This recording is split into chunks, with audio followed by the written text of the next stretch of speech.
So this is Tom Mudd, and Tom is the reason we have the plaque today.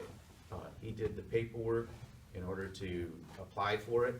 It's quite a process to do it, and so we wouldn't have the presentation today without Tom's help. Well, thank you, Larry. Well, Let me introduce you. I was going to say, Oh, you wanted to? I just want to say one thing. One thing is that Larry is responsible for this building being here right now. So I'm going to say something about that after he introduces our other speaker here. Okay, this is Judy Wilson from Mackinac Trail Questers, and they're the reason that we're able to afford to have the sign, because they're not free. So they raised the money in order to be able to pay to have the sign here.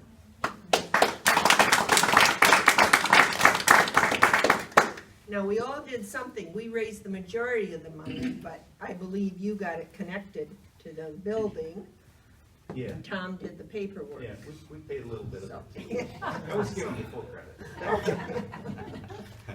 And so, anyway, regarding the building itself, to me, the building is not just about saving the building. It's about what it's meant to the community since 1938, and what the park has meant to the community when Jesse Hoyt donated the land to the city of Saginaw in 1883. And I have snippets from them doing ice skating here from 1893, when they used to flood the whole park.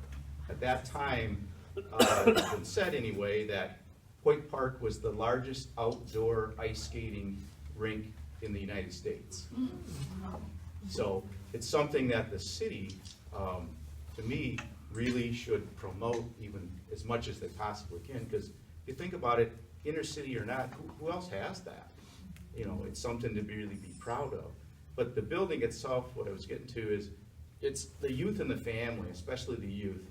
And yes, this is inner city youth, and yes, it's a big help to them, but the whole community comes here. We get them from our baseball this year. We had 24 teams, and we had them from Freeland and Hemlock and Bridgeport. Most of the team, our main emphasis is inner cities though, but about 8 of them were from outside. The idea being that because of this building and a place for them to sign up, and in the wintertime come in, and all these benches, they can change into their skates, and in the back we have wire baskets for them to put their boots, to be able to make sure their boots are still here when they come back in. And so what it's meant to the youth, you know, keep them off the streets, teach them some skills, recreation-wise, and just teach them to get along.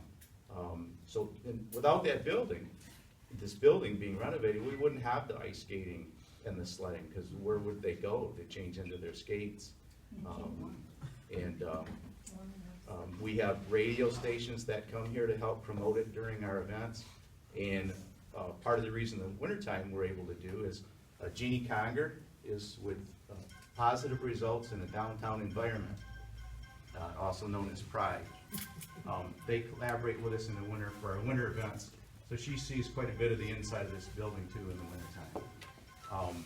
The building itself only happened because of large contributors.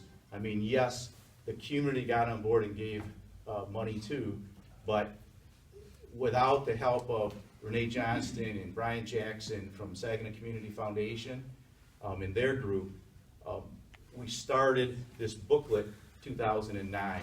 Wigan, Tinknell, and Meyer put the whole thing together for us. Inside here is every inch of this building, minute detail, so that we would know how to renovate the thing. That was in 2009, but it really didn't look like it was going anywhere. It was a pipe dream. We had some kids playing ball. We had fixed a couple diamonds up. Then we fixed some more. We're up to 5 diamonds. So baseball was going good, but it didn't look, the building looked like, if you look on the back wall when we're done, you'll see that this, what we're standing in right now, the whole thing was black mold. All of this ceiling was falling in. These walls were all rust. The windows, some of the windows were broke out. I mean, I'm sure the city had given thought to how long before we have to tear this down.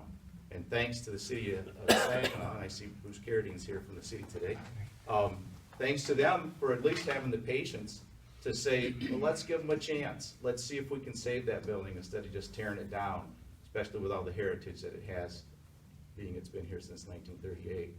So thanks to the city for that, too. And they still cut the outer area, and they do as much as they can to keep an eye on the building for us, but there's such limited staff that I'm surprised they're able to give the help that they can. So I wanted to thank some of the larger donators, but getting back to the 2013, it was because of Saginaw Community Foundation that we really started getting some traction.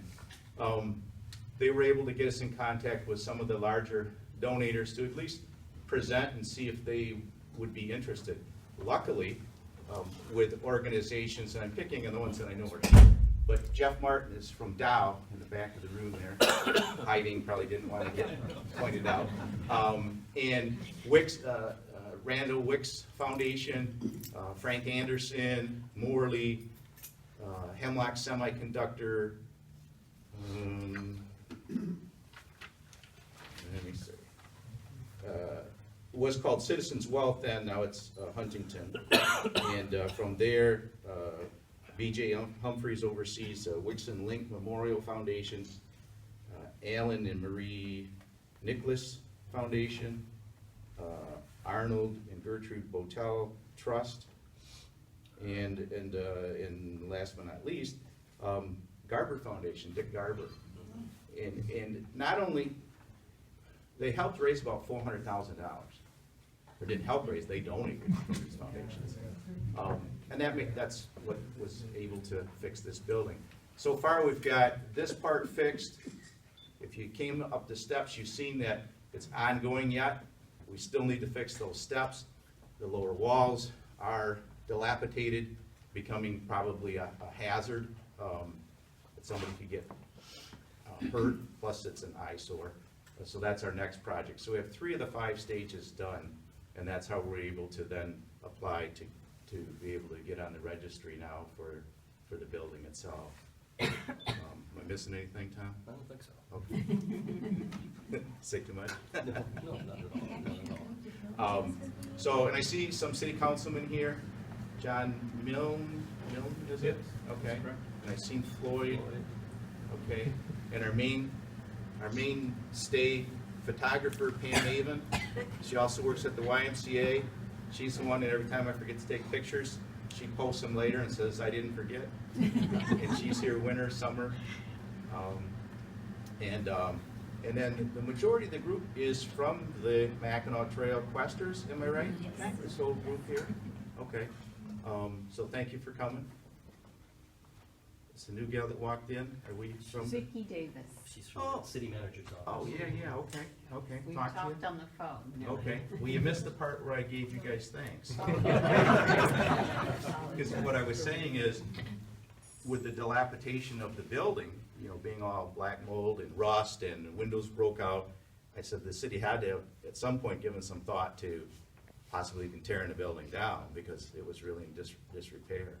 And so I was thanking the city for at least having the patience when it looked like a pipe dream, like, yeah, you're gonna fix the building, sure, yeah, we'll see. And that's what we were thinking too. We had our plan, but the fact that it came to fruition is phenomenal to us, phenomenal for the youth especially, because when you see the 24 teams of youth playing down here in the summer, and 300 to 2,000 kids on a Saturday skating and sledding that wouldn't be here otherwise, and all the daily events that we put on, kickball, and we had a movie night. We put up a 30-foot screen one time. We've had the bouncy games. In fact, this Saturday, there's a trunk and treat this Saturday, put on by Daniel's Den Ministries. And I know they had about 80 cars already signed up. The idea being that for safety of the kids with Halloweening, the treats are in the trunk. And, Oh, that's cute. and so they'll be able to utilize the building. So we've had business communities use the building. I mean, the building is used for a lot of things, and my main emphasis and the board's main emphasis was the youth. And I can't say enough about the difference that hopefully we're making to have some good citizens for later. And people that'll get along, unlike what we see sometimes nowadays. I won't get into that. So, does anybody have any questions about the building at all? Okay. Oh, go ahead. Well, I already said this once today, but you can't disconnect this building from the park. I mean, they're integral. So I made a list of all the things that I did with this park since 1940s. Our St. Mary's football team practiced up at the north end of the park. And of course, when you had to run laps, you had to go the full length of the park. I won't forget that. The fireworks, we all came here to watch the fireworks. This is where the fireworks were originally done. Then they had dances in this room. And the guys would all be standing around with their skinny little belts and their jeans pulled down a little bit, while all the girls were dancing together and we were afraid to dance with the girls. Then we had sledding here. We had 2 toboggans over here on the south part of the park. We had 2 toboggans. And of course, then the challenge was to make the toboggan go all the way down and then go all the way over the roadway over here. That was really a great achievement. And I was a speed skater, one of the worst, but the best ice was right up in front here. And I used to come here and attempt to learn how to be one of the great speed skaters of all time. It was a failure. Also, we flew kites here because you don't have any problem with trees getting wound up in a tree. And my brother Richard made great model airplanes with these engines, these little engines, and we used to come here and fly the airplanes. Then I was a Boy Scout, and we had encampments under the willow trees over here on the south part of the park. And there was also, during the spring, there used to be a big pond back here near between the tracks and the park, and that's where we would go to get frogs, snakes, and turtles. And I played youth baseball here, and I also played high school baseball here. There were so many connections with this park over the course of my life. So last year, I thought it would be great to endow the park. So this year, I'm going to complete myself an endowment fund for Hoyt Park. I always thought that was something that we really need, so I can build that up in the future so that they can actually draw money for youth programs here at Hoyt Park, just like I am. So I also see John Webb here from the Historical Society. John is back there. And I would like to introduce Susie Safford. Susie, can you come on up and say a few words? Sure. She is from the State Historical Commission, and she's come all the way here to say some words in support. Susie? From Lansing, right? Lansing? Yes. No, I didn't come from Lansing. I came from the Detroit area today. Oh, okay. Okay. And on my way up here, the leaves are absolutely gorgeous. So things are turning. But I'd like to commend especially the Questers for raising the funds for the Historic Marker. The Historic Marker program is over 60 years old in the state of Michigan. We have over 1,700 green and gold signs that tell and share the history of our great state. And the idea behind the marker program is to encourage preservation, to educate people, to encourage cultural tourism, and to just share with people and keep people here in the state of Michigan, because it builds pride with what we have. We hear Tom talk about the wonderful things that he did when he was growing up, and Larry with the wonderful things that happened here. And that's the pride that's built that goes on and on. Also, I'd like to commend Tom. This process for an historic marker is not an easy process. Tom probably knows he was contacted I don't know how many times by our staff. Yes. Can you go back and do a little more research on this? So what Tom has done to get this marker, he needs to be commended. So I commend all of you on behalf of the State Historic Commission for the wonderful sign and sharing the history of our great state. Thank you. Thank you, Susie. For kids to show up and sign up, spent hundreds of hours up there, and 3 people would show up a day. But we would get several teams. But the last couple of years, Saginaw County Parks and Rec, we've collaborated with them now, and it built up to 24 teams. We were about 14 before they came on, so they've been a big help. But the main thing is they can go there and sign up. So my point is, if you know anyone come summertime, age 4 to 17 that wants to play baseball, They can sign up right through Saginaw County Parks. They have a site, or you can go right to the building and sign up during the regular business hours. And they've been a big help, and they now help collaborate in the wintertime too with us. So even though the Saginaw City Recreation isn't able to have the funds anymore, give credit to Saginaw County Parks that found a few dollars to help us out, and if nothing else, the labor force, and to be able to make it a more efficiently run organization. So back over here is Elger Smith. Elger Smith is our main cog of, not clog, cog of the park. He's the one who maintains the ball diamonds. I wish my outfield looked as good as, or my lawn looked as good as the outfields here. He grooms and takes care of the infields, cuts the outfields. He has some staffing help during the summer, but right now he's the guy. He's the one. We've had him down here in the wintertime too. He's not so good with There's not much warm weather. He can't wait. He needs to put some fat on him so he can maintain them. That's right. Yeah, Jeannie? Hey Larry, I just want to say thank you on behalf of everybody for all the time and effort you put into this whole project, from the renovation on. You keep working on it winter and summer, I know, because we work on the winter event, but thank you to you, and I think you deserve a round of applause. Also, your brother Wally is so invited Oh, yeah, he's over there. hiding over Yeah, here. he put a My lot brother. of time in here. Brother Wally, not so much in the summer, but winter he spends Yeah. endless hours down Larry, if I heard correctly, Tom said he started in Down, right? there. Yes. Two things. Thank you, Tom, for that. That's it. But second, you should tell people how they can contribute to the amount. Well, first it has to reach a certain level, and Right. it's gonna reach that level this year, They can right? donate now. Well, they can? Yeah. Oh, okay. I don't know how to do that, but. Okay. So I'm sure there are people here who can help. It's through the Saginaw Community Foundation, right? Yeah. Yeah, okay, so that's the source to go to. And other people can set up endowments. And you too can do if it they want. online, you can contribute to the fund online, just look for Okay. the fund online and you can pay that way. I'll have to learn how to Do that. We'll be your promoters, Oh, all right? thank you, thank you. Is it listed under Hoyt Park? It's Or the name under of the fund.